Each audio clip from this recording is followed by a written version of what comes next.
Hi guys, what's going on? And welcome back to another episode of Conqueror's Blade.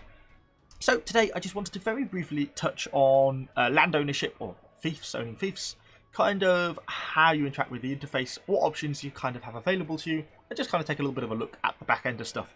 I sort of touched briefly on this in another video a little while ago, but I've learned a bit more since then, and I just kind of wanted to do it as, since I have access to this sort of stuff now, it kind of makes sense to make a mechanics video on it. So whether you've just managed to take your own fief, it might be useful, or if you're looking to take a fief in the future, hopefully it will give you a little bit more info on it. So initially, let's just go over to our tab. We start at the Alliance tab, but we want to look at the House tab. We get this very annoying little orange exclamation mark, which will not go away no matter whatever I do, and it drives my OCD crazy. But once we get into the House tab, you'll see we've just got our pages of members here, but then we've got fief management, defending, and an attacking tab. So if we look at the fief management tab, you'll see the fiefs that we currently own, 5 villages and a town, and you kind of get two options, an overview and an on map. And these are the things you can see for the 6 fiefs. Now if you look at some of these names, like Mekarep and Brina, and then we press M to go to the map tab, you'll see these obviously just correspond on the map. There's Mekarep, there's Brina, and some of the various ones in the middle. They are obviously coloured with this green boundary to represent actually allied territory, not your own house territory.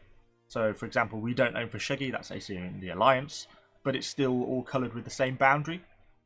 And that's kind of how it works. It doesn't represent a house boundary, it represents an Alliance boundary. You can also actually reach all this stuff from the open world map like this. So you can click on, I can click on Mekarep, go to overview, and we still get all the same information as we will do if we went through it from our end tab. You know, if we can go back here, go back to our fief management, and I click overview, and of course we get this same tab. So it can sometimes be nice to do this in the open world just as much, because it kind of gives you the same amount of options. And from here you can access quite a little bit of stuff in terms of both access, so whether you permit access to allied members, whether you permit access to neutrals, and whether you permit access to hostile members. You also get to see the current treasury of the fief. So this is how much silver the treasury has built up, and then anything extra as bonuses. So we have 20 random skill pages and 6 crates of random equipment. So these will be distributed out on Sundays, and it's kind of split amongst the people in the house, not in the Alliance, but only in the house. So if you're in an Alliance where someone owns 10 fiefs and you own 1, then you won't get that much money, because it's split just between the houses. You've got to bear that in mind if you're in an Alliance. And we also have here the building materials. You see this is represented by this little wooden stack here. And you'll know, if you watched my previous video on fief quests, then you'll see that this little wooden stack represents the storehouse materials. Currently we have 42,000 almost out of 70,000.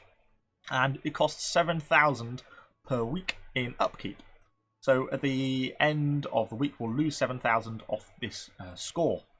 But if we can get this to over 70,000, then I'll get the option to upgrade the fief, and it will go from a level 4 fief to a level 5 fief. Obviously, you can see the fief quests here. If you want to, hopefully, just go back and watch the fief quest video. But in effect, when you complete these, we get 40 storehouse rewards here. So it's actually quite a lot. You actually have to get all your members to be actively working towards this if you want to get these this scores up to 70,000. It's an awful lot to reach, just as a single person. You get a little bit more information on where money has come from here. I was going to show you, if we go to the overview of Brina, we can see here, this is actually a place that we conquered, and it automatically degraded when we did that, but it actually has enough resources to upgrade. See, we have 12,890 building materials out of 7,500, so that's more than we need to upgrade, and it only costs 750 a week. So for us, it kind of makes sense to upgrade this fief. So we can press that. You can see it's now a level 2 fief. It costs more for people to declare war on it, things like that. The upkeep does go up. But it means you can do more stuff in terms of crafting stuff inside the city as well, and has a few other prosperity benefits. So it's worthwhile doing, but mostly we tend to focus on some of the more major towns.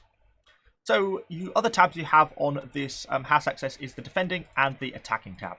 And pretty self-explanatory really. Defending shows the name of your fief, who has declared war on it, and when the war actually begins. Obviously, territory wars at the same time each week, so you don't really need this, but it's kind of useful to have, I suppose. So it shows all the fiefs that we have got in the Alliance, not just your house. So this is basically an Alliance defending tab, and it is also an Alliance attacking tab. So, but it shows you, interestingly, it's a strange muddle. It's an alliance defending tab, but the aggressor here, Ragnarok, is shown only as the house. If we go onto the open world map, you'll see obviously the declarations on the open world map on our territory, but you'll see it's declared by Ragnarok, but they're part of the Valhalla Alliance, which has multiple houses in it, if that makes sense. So if we look, when we go back to this tab, currently we don't actually have any attacks declared, but if we had an attack declared, you'll see that even if someone in our alliance declares that attack, we as the house can still take part in that attack and still seize that territory. So when a house in an alliance declares war, that war is active for everyone in the alliance. And that's the same for defending. Even though it's only Ragnarok that's the aggressor, the whole Valhalla alliance can attack. So that's something just to bear in mind. Don't just look at that one house. If a house is in an alliance, it may have multiple other houses in the alliance which are bigger and stronger. So you may end up having to face up against 3 houses, even if there's only one aggressor. You don't need to declare war from every house. The only other thing we have is down here on the left. You'll see there's a little fief control button down here, where you see obviously your recruitment tab, but more importantly you get access to your tax rates. As far as I can work out, it's confusing me a little bit because it's not particularly well written. Alliance, then we have members. This represents house members is what it means, not alliance members. This is everyone in your house. So you can set workshop tax and resource tax. Then you have everyone in the alliance that's not in your house. So alliance non-house. So that's everyone, the other 2 houses in your alliance, if you have 2 houses in your alliance, but not your own members. And then, you know, workshop tax and resource tax. And then, of course, you just have friendly, neutral, and hostile. These are just what you define other houses as. You can set them as friendly if you've got non-aggression pacts or you're allied with them, something like that. And that's the resource tax they pay, neutral and hostile. And these are actually just the generic defaults. I know a lot of people are quite shocked that people ramp up the costs for when you're not in a house. So if you're just classed as a neutral. But these are just the base levels that are set by the developers. You can adjust these down if you wanted to. I've just left them as they were as default. Not really very many people in our part of the world, so it doesn't really matter. But on a little side note from that, you know, you can of course go to any resource node, and if you use your requisition order, you can just get it at the base cost. You can always do that no matter who owns the territory, even if it's in enemy territory.